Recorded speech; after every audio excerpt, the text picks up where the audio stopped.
Halo anak-anak hebat, bagaimana kabar kalian hari ini?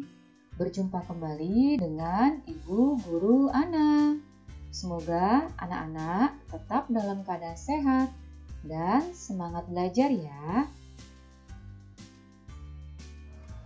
Hari ini kita akan belajar pembelajaran PKN, tanggung jawab dalam melaksanakan kewajiban rambu lalu lintas.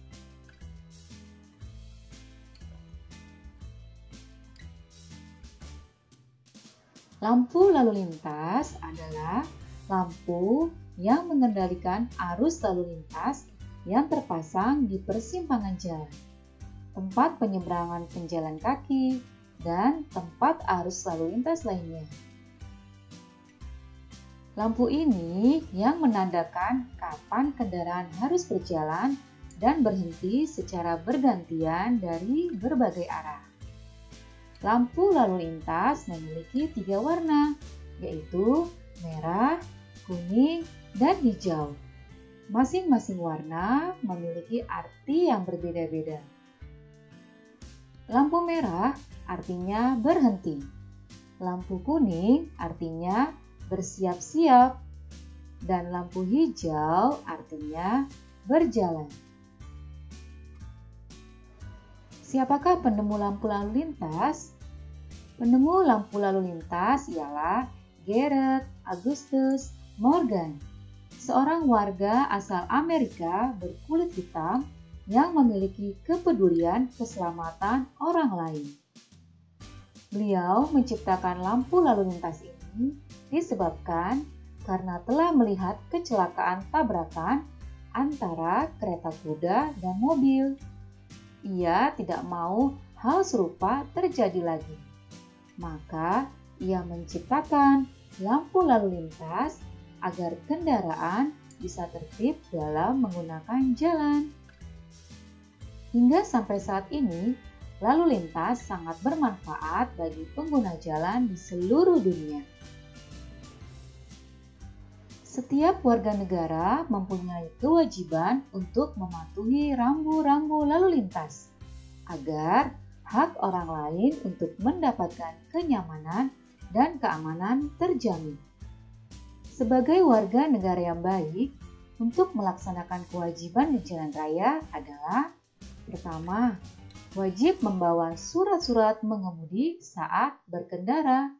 Contohnya, memiliki dan membawa surat izin mengemudi atau SIM dan surat tanda nomor kendaraan bermotor atau STNK. 2. Memakai helm atau sabuk pengaman saat berkendara. 3. Berkendara dengan kecepatan normal. Yang keempat, berkendara pada jalur yang sudah ditentukan. Dan yang terakhir, mematuhi rambu-rambu lalu lintas.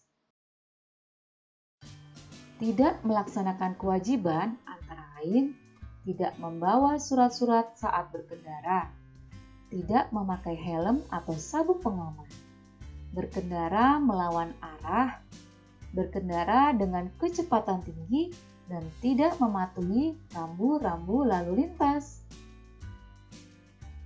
Akibat dari tidak melaksanakan kewajiban. Yang pertama, ditilang polisi. Contohnya, tidak membawa SIM, STNK, melawan arus.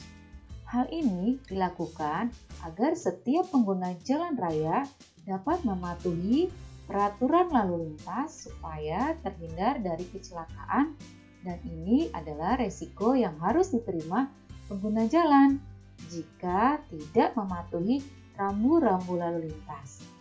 Hal ini bertujuan untuk memberikan efek jera terhadap orang yang melanggar peraturan lalu lintas.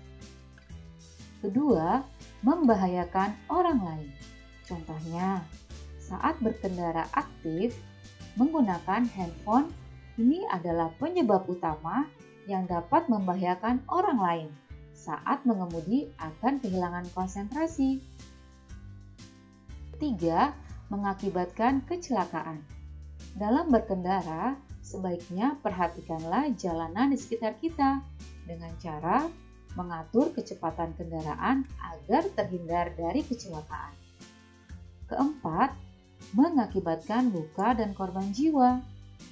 Apabila saat berkendara tidak mematuhi rambu-rambu lalu lintas akan berakibat pada keselamatan pengendara yang dapat menyebabkan kecelakaan sampai jatuh korban. Dan yang kelima, mengakibatkan kerugian akibat kendaraan yang mengalami kecelakaan. Jika kecelakaan sudah terjadi, maka kerugian material tentu sudah pasti ada kerusakan dan harus segera diperbaiki. Jenis-jenis rambu lalu lintas terdiri dari: pertama, rambu peringatan. 2. Rambu larangan. Ketiga, rambu perintah. Dan yang terakhir, rambu petunjuk. Pertama, rambu peringatan. Rambu peringatan digunakan untuk memberikan peringatan kemungkinan ada bahaya di jalan atau tempat berbahaya pada jalan. Ciri-ciri rambu peringatan: pertama, latar berwarna kuning. Kedua, warna lambang berwarna hitam. Dan yang ketiga, bentuk dari rambu peringatan belah ketupat. Kedua, rambu larangan.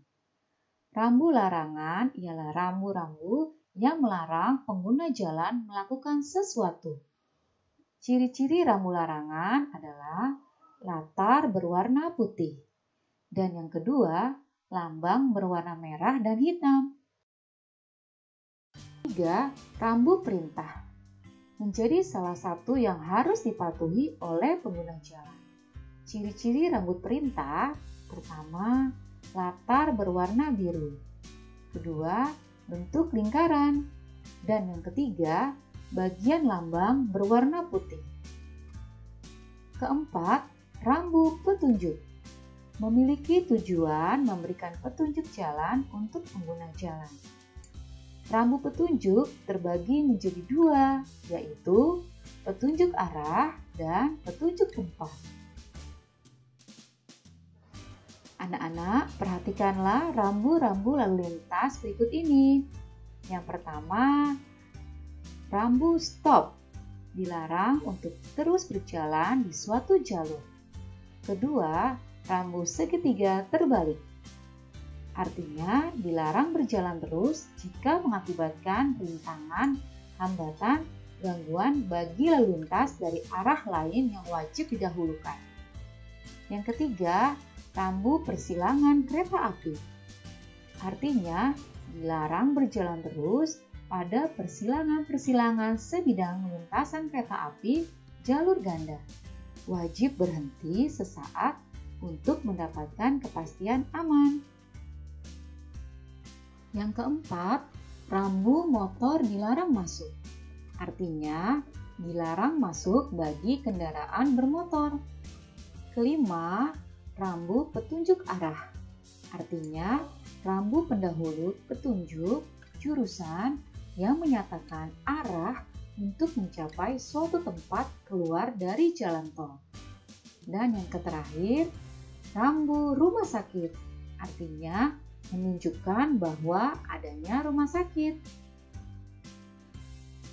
Baik anak-anak, bagaimana pendapat kalian setelah menyaksikan penjelasan Ibu Guru? Mudah-mudahan dapat dipahami dengan baik ya. Sebagai bahan evaluasi, kerjakanlah latihan berikut ini di buku tugas PKN kalian.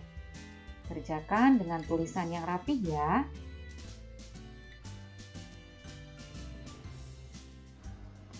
Sebagai generasi penerus bangsa, mari patuhi lalu lintas karena keselamatan kita adalah nomor 1. Anak-anak, sampai di sini dulu ya pembelajaran kita hari ini. Terima kasih kepada ayah dan bunda yang telah mendampingi anak-anak dalam belajar. Jangan lupa like dan subscribe video ini ya. Sampai bertemu di pembelajaran berikutnya. Salam sehat dan semangat belajar. Terima kasih.